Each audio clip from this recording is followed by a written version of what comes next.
வணக்கம். இன்னைக்கு நம்ம இறைமாட்சி அதிகாரத்துல 389வது திருக்குறள் பார்க்க போறோம். செவிகைப்ப சொற்பொருக்கும் பண்புடை வேந்தன் கவிகைக்கு தங்கும் உலகு.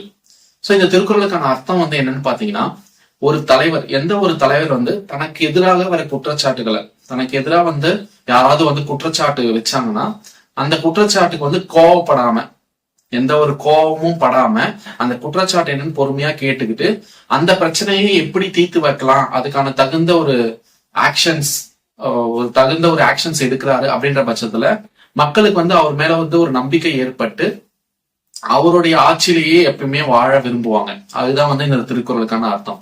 இதை டீட்டெயிலா பார்க்கணும்னா, ஒரு தலைவர் ஒரு தலைவர் ஒரு ஆட்சி புரிஞ்சிட்டு இருக்காருன்னா அவர் எவ்வளவு நல்லபடியா ஆட்சி புரிந்தாலும் ஒரு சில குறைகள் மக்களுக்கு இருக்க செய்யும். ஒரு சில மக்களுக்கு ஒரு சில குறைகள் கண்டிப்பா இருக்கதான் செய்யும்.